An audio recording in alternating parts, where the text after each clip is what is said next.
Greetings and welcome to the Mount Rushmore podcast. My name is Jeff, and I'm joined as always by my good friends Richard. Hello. And Michael. Howdy. These suckers like to debate and deliberate the most ubiquitous aspects of many different topics, and this week is no different as we debate the Mount Rushmore of cars you wanted to own as a kid. I think it was Michael's topic? Yeah, my topic. And I chose it because, well, quite frankly, I drive, when I do drive to work, and I've been increasingly driving more and more as we're kind of taking the off-ramp of COVID times into the fast lane of this car metaphor is quickly falling apart. But seems like a Randy Newman song. Basically, I drive to and from the Valley here in Los Angeles to Calabasas, California. And on any given day, I can see any number of supercar just like ambling along at like 25 miles an hour, stuck in traffic. And I saw one the other day and I thought to myself, oh my goodness. Oh, did I want to own a car like this when I was a kid? Oh, what did I want to own? And I just kind of started, kind of daydreaming while you're driving, which is the best kind of daydreaming to do. And it got me thinking that like, oh, I wonder what kind of car Richard wanted. I wonder what kind of car Jeff wanted. What kind of car do people want? And I think we're definitely, at least here in LA, we live in this weird kind of mirage of a landscape where you can see the most expensive cars in the world all the time. And as a kid, even growing up here, I didn't see the kind of cars that I see on a daily or a weekly basis. And, certainly not the ones that I hear peeling off down the street, driving at 1 a.m, just drag racing. But like, I don't know, some cars used to be like this kind of fictional thing. And even, I don't know what kind of cars are on your list, Richard. This is wide open for me. It can be real cars, fictional cars, whatever. Because it's just, as a kid, I think as you kind of start getting into adulthood, you have these ideas of like, oh, this is what I want to drive, which is very different from what I want to drive now. I'll tell you that much. So, yeah, it's funny. As a young person, a vehicle is a pure entertainment because it's a hypothetical concept. Sure, you've been in your parents' car and maybe you thought that was kind of boring, but you're probably stuck in the back seat somewhere, and it was an abstract. So cool. So let's get started. Since Michael thunk it up, Richard gets to start. All right, I will start off with the car that I wanted from the time I kind of really knew something about cars as a teenager up until, well, I'll be honest with you, I'd still take one today if I could get my hands on one. And that is the Cadillac Eldorado. Oh, wow. These things were the high-end Cadillacs back in the mid-90s, the 90s I think they ended production in 2002. Now, obviously, the line goes all the way back to I want to say, when I'm looking up right now, when did the 1950s, I want to say? Yeah, something like that. 1953 was the first Cadillac Eldorado. And if you can picture a boat with 4 wheels on it, that was the Cadillac Eldorado. And I was specifically taken by the late model ones, the ones that came out in the 90s and then into the 2000s, because they had the North Star system. And I was a sucker for marketing, and I thought that must be the best engine you can possibly get. Turns out it was one of the best engines you could possibly get. It was Cadillac's attempt to try and create a more European style engine, and has been kind of considered by car aficionados to be one of the best American engines ever created. And I don't know. I didn't necessarily want it because of the engine. I just loved the idea of having the biggest car possible. Because when you're a kid, it's not so much quality as it is quantity in about anything, really. And I think that extended to cars with me. I mean, we used to get the old Auto Trader magazine. Do you guys remember those? Yeah. Oh yeah. or like the thrifty nickel or whatever, the penny saver. Mm-hmm. Oh, sure. Yeah. And they would have the ads for all the cars. In the very back, they would have like the unusual cars. And every once in a while, you'd see like a limousine for sale. And I'd tell my dad, why don't we just get a limousine? That way I could drive whenever I'm old enough to drive. I can drive all of my friends around and we'd have like a big party just like in the back of the limousine. Of course, he was like, that's the most impractical thing you could possibly want. So I think the Cadillac Eldorado was sort of the more reasonable version of owning a limousine. Mm-hmm. And we'd actually, my car growing up, the first car I learned to drive in, and my family car when I was in high school, was a Buick 88. Oh wow. Which was a boat. It was just a giant brick. Yeah.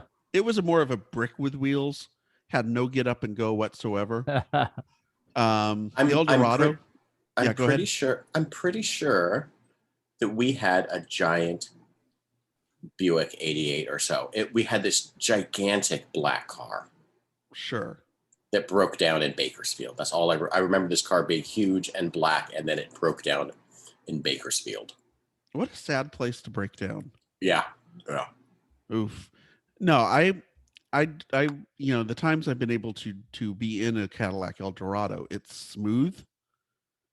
It much like any other kind of big car like that, doesn't necessarily get you to 0 to 60 very fast.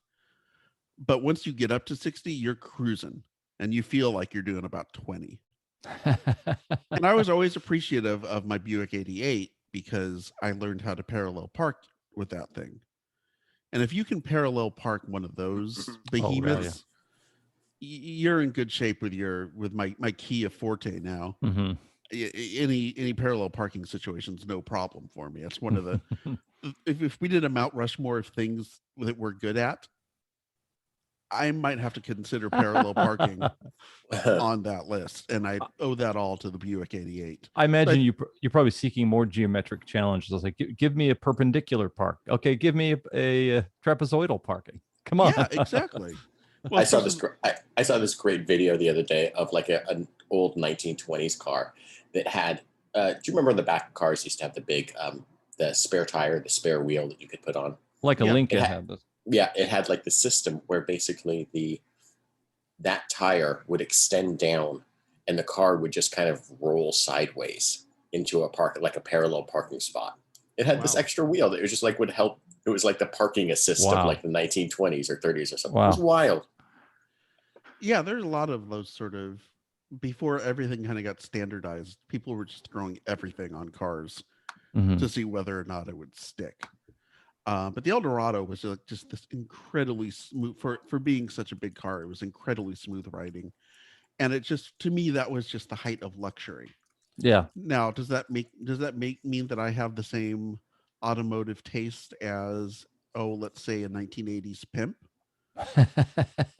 Probably, and I'm fine with that. Yeah. What I loved about the I had a 65 Chrysler Newport in high school, and it was a big car.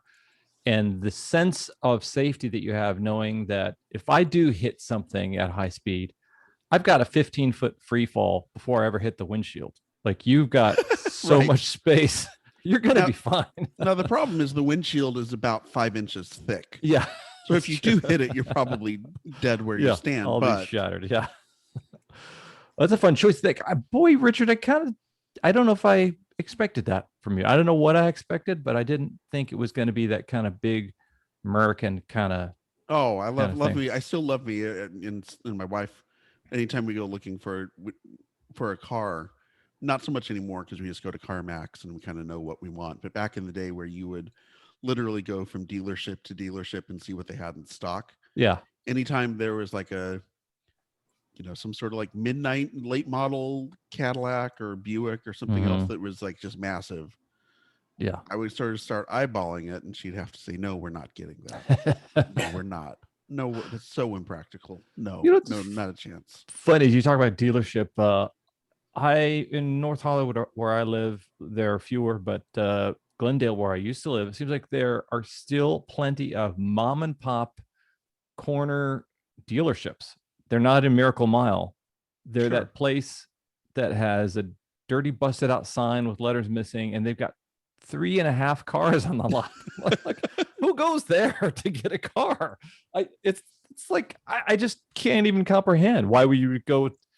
They should have a sign that says, "Come, we have this no selection whatsoever." Well, most of those places, they cater to people who do not have, let's say, the best credit. Okay.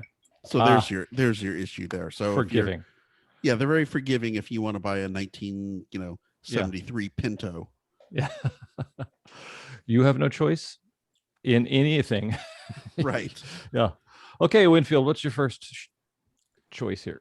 Well, I will preface all of this by saying I am not a car guy in any way. So none of my choices should reflect any sort of sensible nature about cars or anything other than like running on some pure nonsensical sense of what I find ideal. I mean, if I remember a few years ago, I was looking for a car and the Nissan Juke looked like the best option to me. And this is a thing that looks like a cross between like a frog and it's like some sort of Kanye West tennis shoe. I mean, this thing is disgusting, but I love it completely.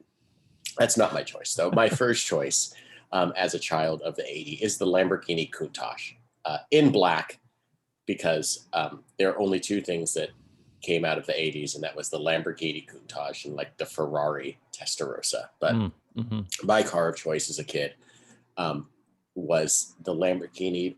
It could have been like those really cool like wing doors that kind of open up. It could have been that it looked like something that was so low profile and something that could have either was made by the U.S. military industrial complex, or like was something out of G.I. Joe, maybe like Cobra. Maybe there was like Cobra was driving the Countach. It was so cool and low to the ground, and I couldn't imagine ever anybody ever driving in it because it was so low. I love seeing videos of like great big fat guys getting in a Lamborghini and trying to get out and rolling out the door. It's delicious. But like the Lamborghini, I don't know. It was just the coolest fucking car as a kid. I liked it better than a Porsche. I liked it better than a Ferrari. What was another great one? I guess those are like the three big like cars of the 80s. And it was just, I don't know. There's something about it that I think speaks to that kind of consumerist, really exotic mindset. Yeah. I feel like the 80s was the emergence of the Italian designer into American culture through couture, through all these things, but definitely cars.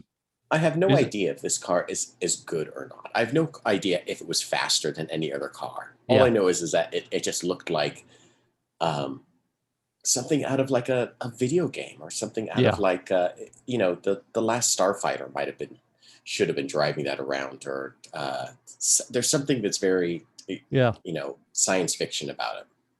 My father claims that there was a representative from the automotive companies who came to his art class when he was in high school and just took all their drawings and with the intent of designing a car to meet the future audience that was going to be purchasing them in 5 to 10 years. So do you think your appetite as a sci-fi or comic book consumer as a kid is what triggered that it looked like a space ship or something like that?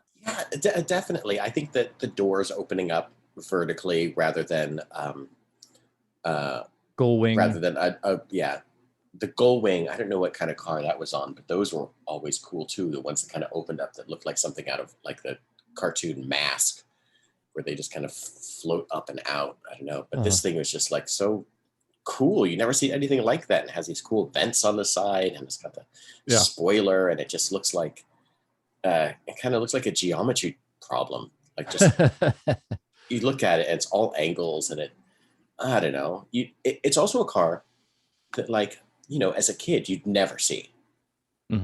There's no chance, unless you were like at a car show, which I never went to.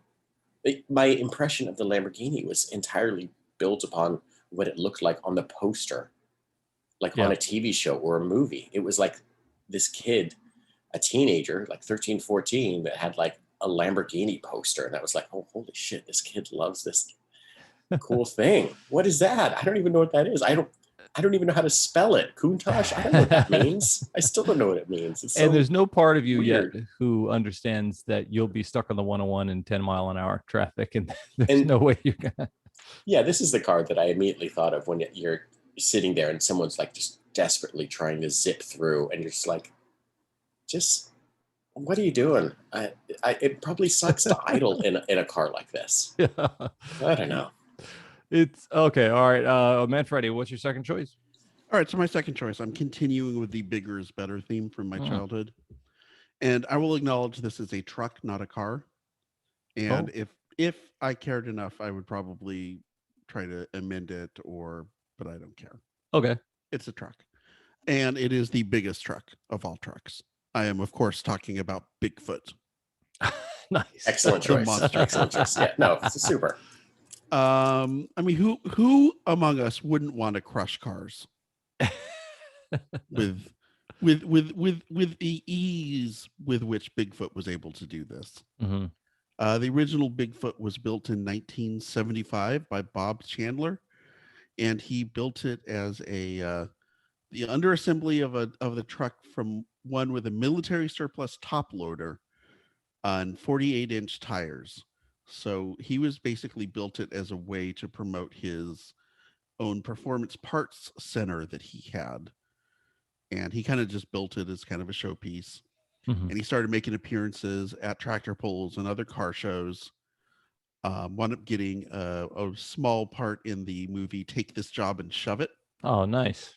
And a couple of years, also in 1981, same year the movie came out, he kind of as a joke made a video of him crushing a couple of cars out in an empty field. And he would play it in his shop. And one day a guy promoting a motorsports event in Missouri asked him to do it in front of a crowd. And he eventually did it. And just people went nuts for it. They had never seen a truck that would crush cars. It just blew people's minds. Yeah. Huh. And so eventually he built a second Bigfoot. This has the 66-inch tires that are kind of more standard with the monster trucks today. And from there, it just took off. There was a whole fleet of monster trucks, of Bigfoot monster trucks in the 80s that he had. So he could send them around the country to different events. So if you saw Bigfoot in the 80s, there wasn't just one car. There were multiple Bigfoots that were being sent around. It was kind of like if you go see the Spinners in concert today. Santa Claus at the mall. Yeah, there's like 5 different versions of them, and that was the same thing. And then ESPN got involved, and they started promoting races, kind of drag races with crushing cars, and it just became this big, very 1980s thing. Mm-hmm. Had no idea that he was came from that one car. I figured it was something more well established, and he was just the Hulk Hogan of it. No, he was the pioneer of monster trucks. We would not have Monster Jam today if it wasn't for Bigfoot. You feel like we're unfairly labeling them monsters? Should they be misunderstood trucks, or like, I don't know, like, yeah, you think, misanthropic trucks. Misanthropic. I guess Frankenstein. Yeah, Frankenstein was also a monster, but was he really? I mean, he was made by man. That's true. So was Bigfoot. Yeah. So, as a kid, those I've never been to one of those monster truck shows, but definitely the promos would just blow your mind. Like they just were incredible. Yeah. I went once. It was fine. Yeah. Once you've seen, and this would have been back in the 80s, and they didn't have Bigfoot, but they had a few other ones. Mm-hmm. And the problem is the first time it crushes all the new cars, quote unquote, it's great. By the 5th truck that comes out, or the 2nd or 3rd time that the trucks come out, all the cars have been flattened to pancakes, and it is far less impressive. Yeah. Gravedigger is just kind of like barely even has to get up to go over. It just kind of like, it's almost like going down because they've been run into the ground. They've been these smashed cars. so many times. Yeah. Yeah. And Gravedigger does feel like the ultimate like 90s version of Bigfoot, though. It's like, okay, what do we got? It was the yeah. Undertaker to the Hulk Hogan. Yeah, for sure. Undertaker's or Gravedigger's like a abandoned half-brother truck comes out from the fire. I do wonder at that level, I imagine that the first monster truck, I don't know this guy's demeanor, but there was probably it's like the difference between NASCAR and the first bootleggers who were souping up their stock cars to escape the G-men or revenuers or whatever. These guys who probably tour with these things are probably have engineering degrees and oh sure yeah they're all kind of like this. You know, it's funny we mentioned professional wrestling. For a while back in the mid 2000s, one of the drivers of Bigfoot was actually former WWF superstar Medusa, the female wrestler. Not the female wrestler, there are a lot of female wrestlers, but she was one of the big female wrestlers back in the 80s, and she wound up becoming a Monster Jam driver. Wow. Driving Bigfoot for a while. Wow. A lot of people don't know too that Mary Shelley, she started out originally as a Monster Jam driver too before she wrote the novel, and then several people just copied off of that, you know. Okay. All right. Okay. Winfield, what's your second one? Look, they're not all great. Mine is a more what's the word? More nostalgic pick, and it is the 1964 and a half Ford Mustang. Oh. Mostly because I helped as a kid to destroy my dad's 1964 and a half Ford Mustang, because I would often stand on the roof and the trunk of that thing and jump off of it and put so many dents and sit in the back seat. I'd be in the back seat, and like the vinyl was peeling, and you just peel it a little bit more, or the whatever it was made out of. It was just a car that I loved being driven around in. It was, you know, by the 1980s, my dad still had it until like 82, 83, 84 or so. And, you know, so that car is already like 20 years old. So that car has been through a lifetime.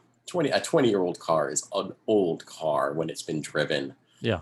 I don't think he's had it for that long, but it sort of became this, like, I'd love to see a Mustang. It just became this car that was just like embedded in my head of like, this thing is like, this is what cool people drive.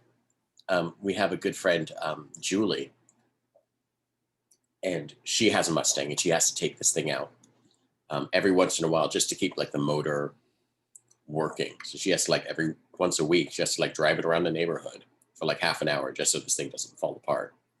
And I could never have that much care for a car to like think like, oh, I need to take care of this thing. So like that, it's just on a whole another world. But this car is just so cool. Mustangs just look so cool. They have, there's something about them that are very, as opposed to like the Lamborghini, these muscle cars are very American. They're seemingly tough. They're fast. They're two-door, you know, just like a Lamborghini. They're two-door, but they're two regular doors, and they're just good old American, you know, craftsmanship in like in an automobile. And you know, I've apologized to my dad for so many years of being this kid that would grab onto the branches of our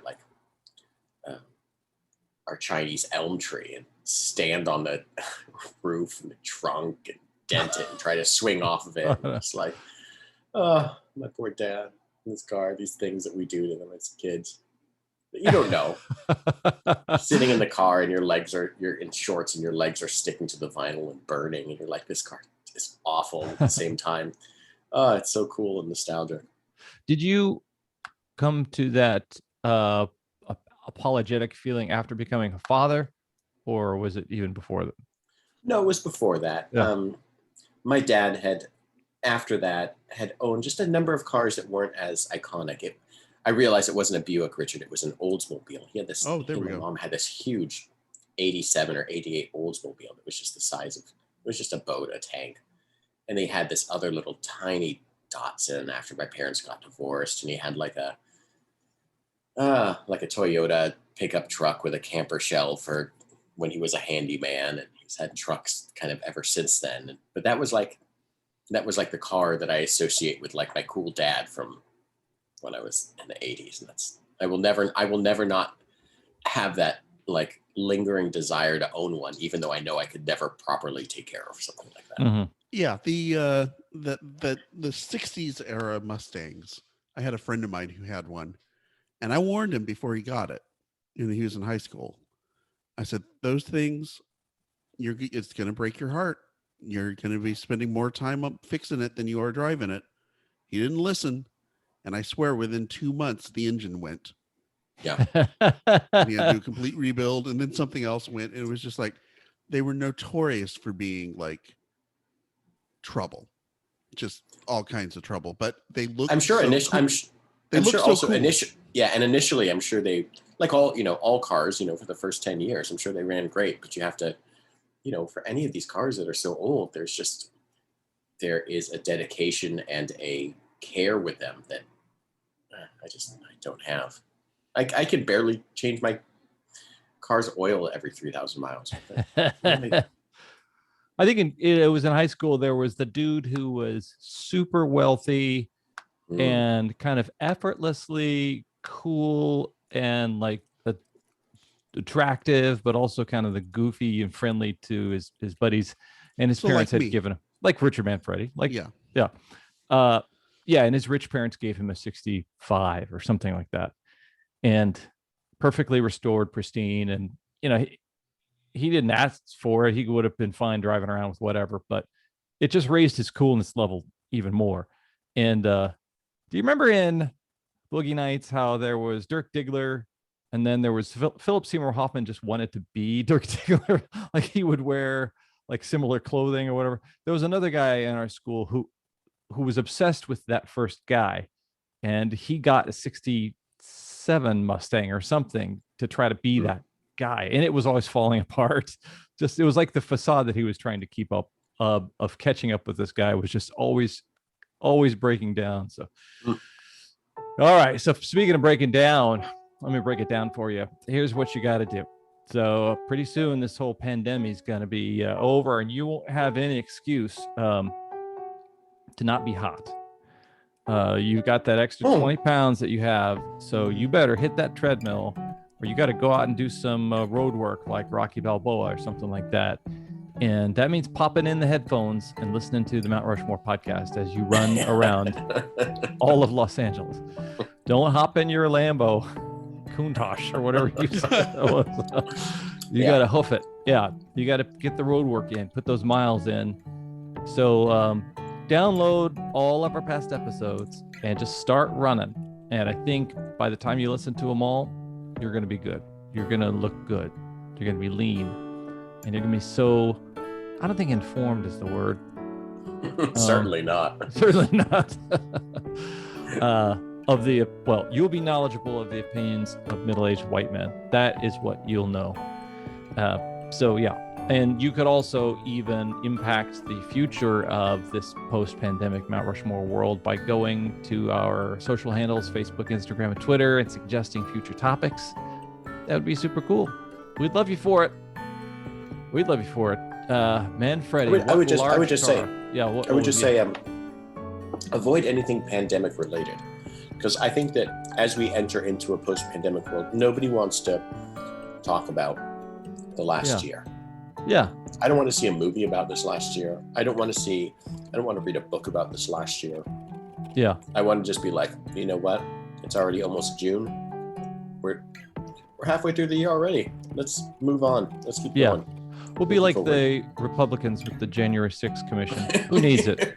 Who needs to think back that far? That's months ago. Months ago to things persons may or may not have done under direction of the person who may or may not have been the president. Why even bother? Yeah. That's long ago. Manfredi, what large thing on wheels are you going to tell us about? No, I'm not. This one is not a large thing. I'm not. Okay. This is not doing a tank or anything. Okay.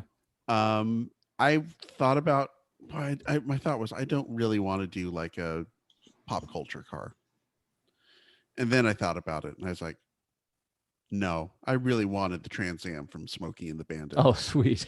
I mean, come on. That thing is the most badass looking car Yeah. ever produced.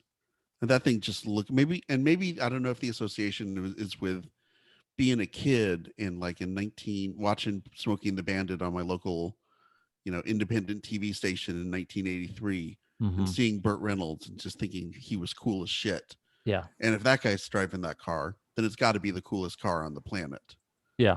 But it's got a giant Firebird painted on the hood. How badass is that? Yeah. It's just, there's something about that car specifically that just makes hair grow on your chest. I can't explain exactly what it is other than the association with Burt Reynolds. But yeah, that was because I thought about the Ghostbusters, wagon, or the DeLorean from Back to the Future, all these different ones. And I just kept coming back to the Smokey and the Bandit Trans Am.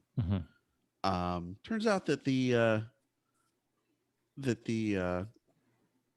was supposed to be a 1977 model, but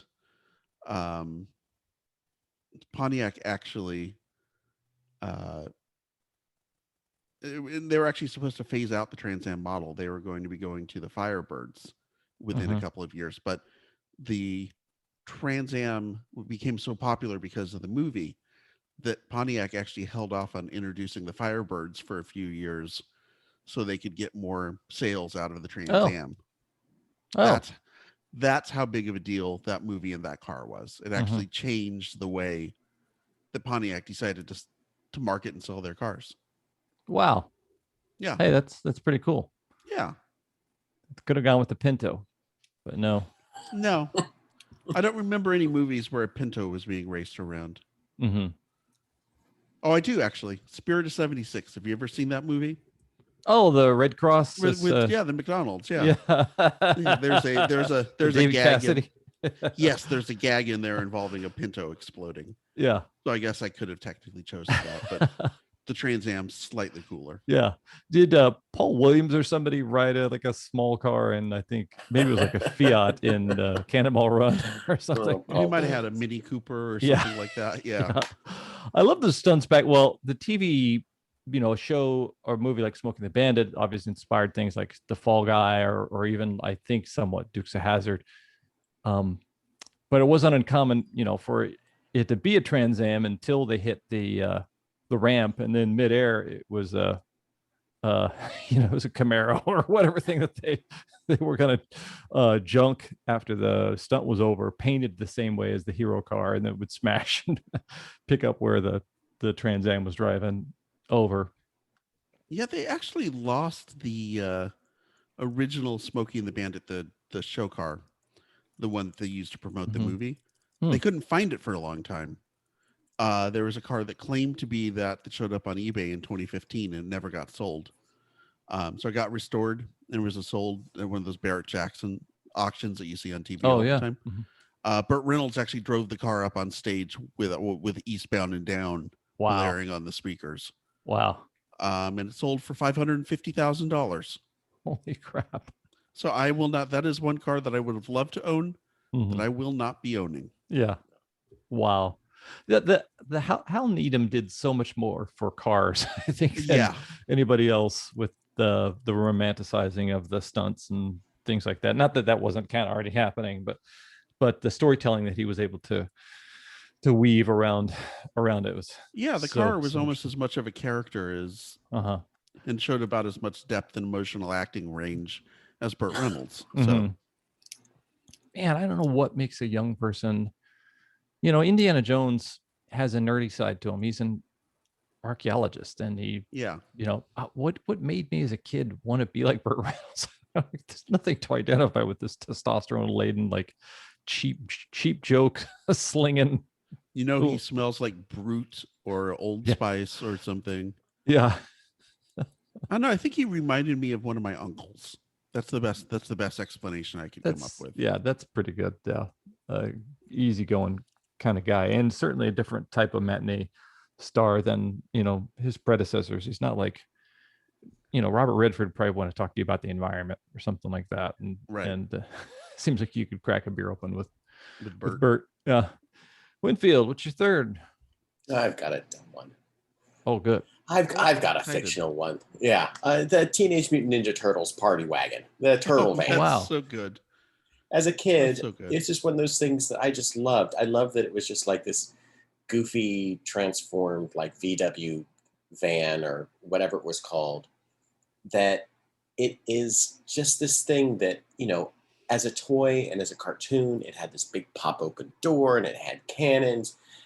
And it was just had this dumb paint job. It was painted to look like them. It was the irony of these things, these ninjas that are supposed to stay in shadows and do whatever, to have this big green and yellow garishly painted van that they drive around in.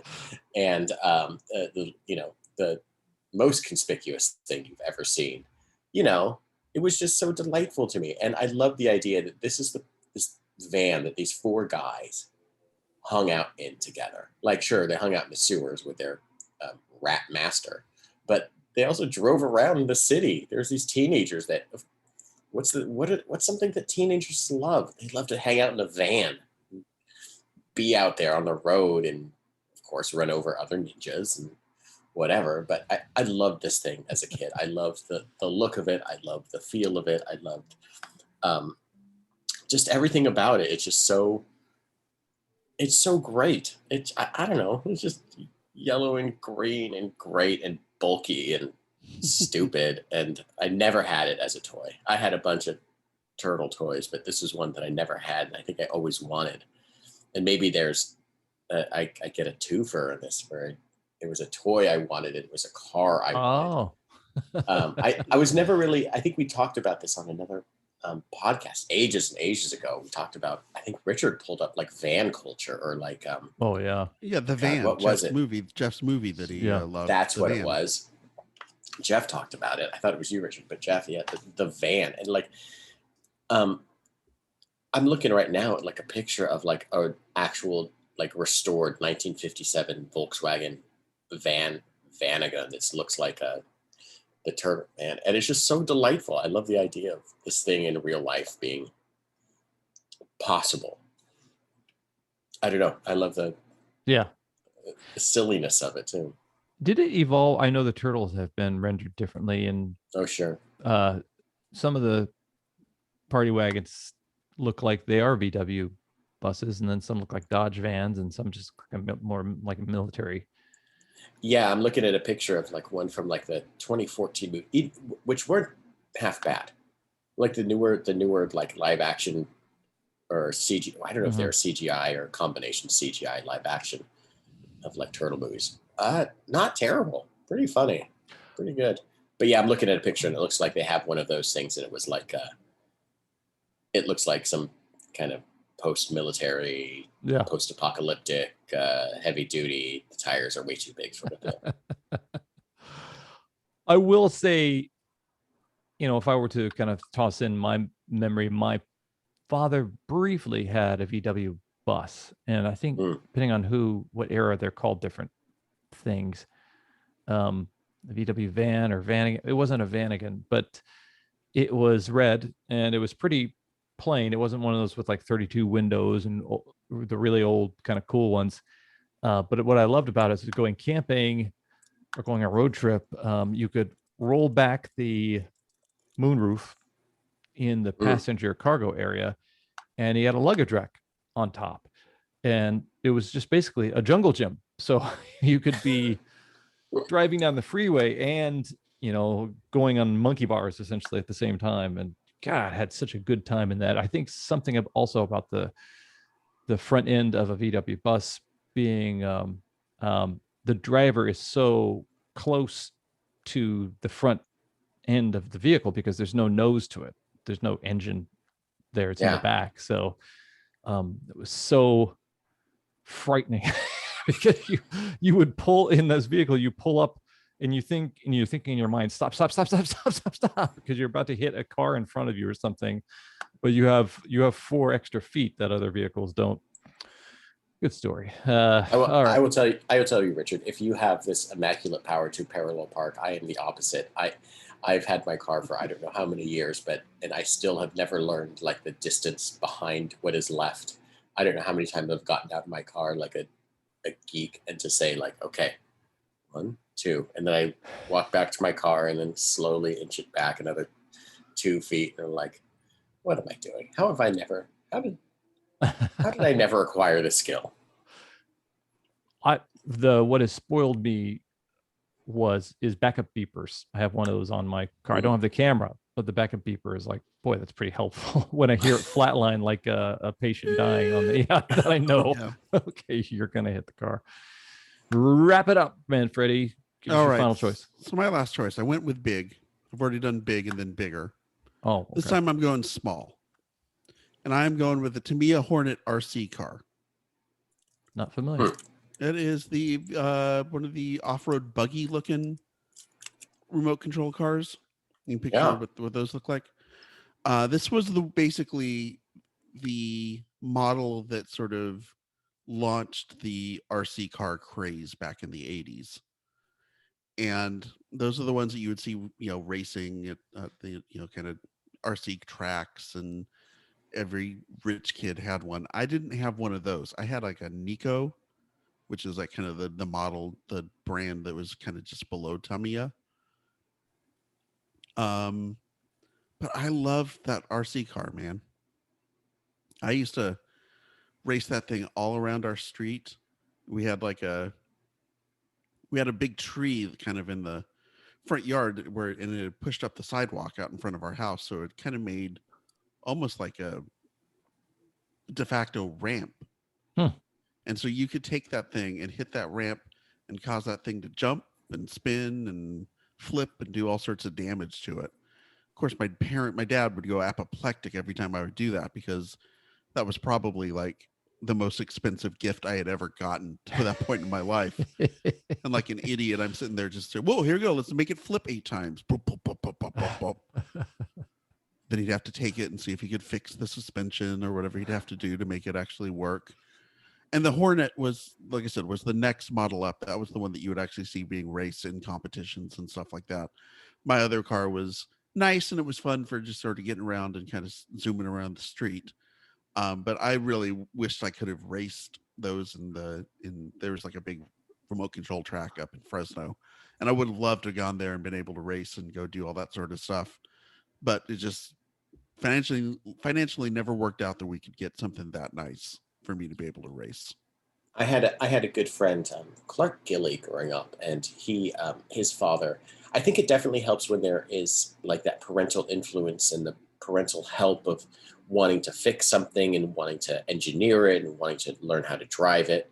I have memories of him having like an RC car like that he'd like fill with like gasoline, that he'd have like this tiny little funnel and would do that. And his dad was really involved. And later on in life, he went on to, still is, he restores custom cars. He's out in, I think Denver or Colorado or something. And he like from the 1920s to the whatever, any sort of custom car. He's just like, I wonder how much that just kind of like interpersonal relationship with his dad on something small like that, like transformed his life. I mean, who knows? But I remember he had like the RC car that was just like so badass and cool. And you're sitting there and you have maybe your little electric one that is just rink-a-dink. And not you, Richard.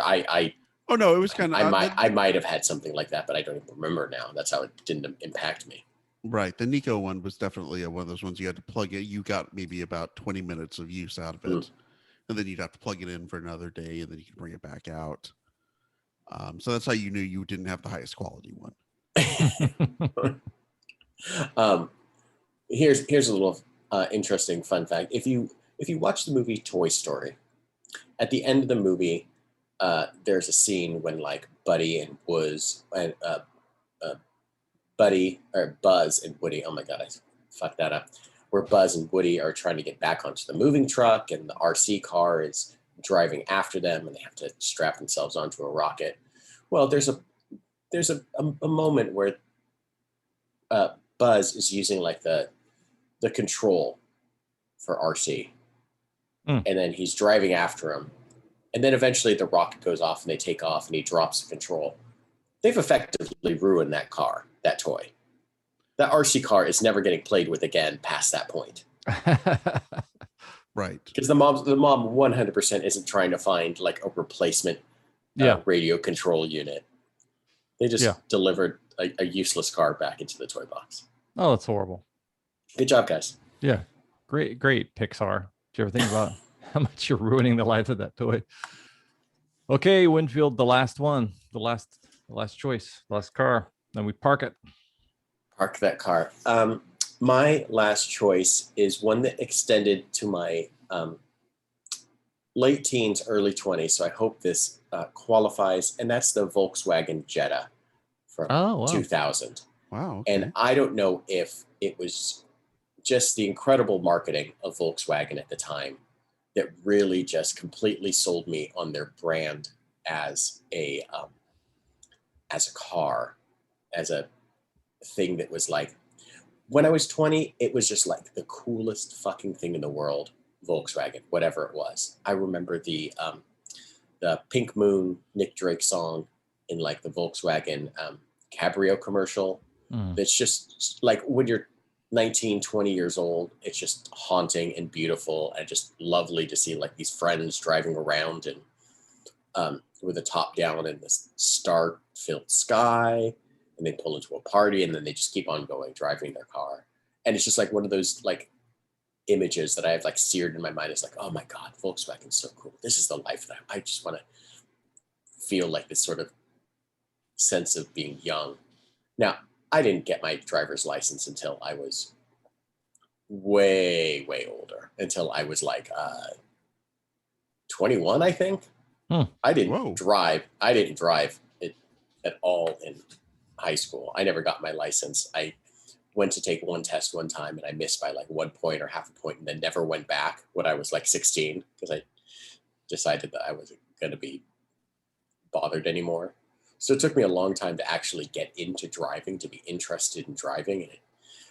But then right around 2000, it's like, oh my God, this Jetta looks so great. It looks so modern and young and hip in that way that when you're 20, 21, that's what you want, that kind of, that feeling. I understand that Volkswagens are also really difficult to kind of maintain and they're not necessarily the best cars, but God, they look great. They look perfect for someone that's in their 20s.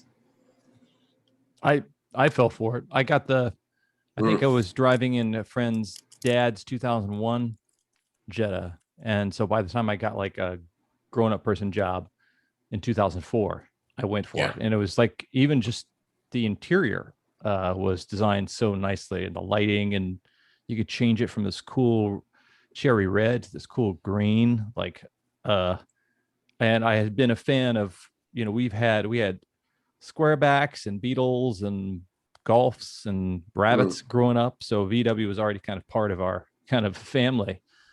But yeah, boy, and for some reason, it seems like this was the car that maybe Natalie Merchant would drive, or something. There was something just kind of enlightened about it, man. I think the Volkswagen had just, they had like this kind of real great connection of like music in their commercials to their, in their advertising, connecting to their cars. Back in like the mid 90s, they had that, they had a commercial that was like da da da da, and it was just these two guys driving around on a Sunday picking up shit from the side of the road, just wasting time and driving around, and the Nick Drake song. And then they had this other, like, I think they're 2000 or 2001, they had a Jetta commercial that was like it was like a rainy day and the music was like kind of timed to the beat of the windshield wipers. And like it was just really great advertising that, one, I don't even pay attention. I don't watch commercials. I don't watch live TV anymore. So I don't know what a cool commercial is. They all look the same. What I do see is they're all like, you did sweeping overhead shots of cars driving along the California coast and all that nonsense. It's like, okay, well, whatever. But yeah, the Jetta back in the day was just like, man, that was just my car. Never got it. I definitely went and picked up like brochures for it. Was obsessed in that way and tried to research how much it would cost to put one together. And they were always like, oh no, you can't afford this on your job part-time as like barista at the Starbucks in the Barnes and Noble. Like this is not going to work for you. The same way I couldn't afford like the Harman Kardon like stereo receiver I was obsessed with for a little bit. I was like, I want to get the really great stereo system. It's like, you're not doing that either. You're not getting the 6-disc changing CD player either. Don't worry about it. But you have the brochures that you got from the audio video store down the street. Well, it's funny. Even as an adult, you were still kind of almost too much of a kid to to get that car you dreamed of. So, yeah.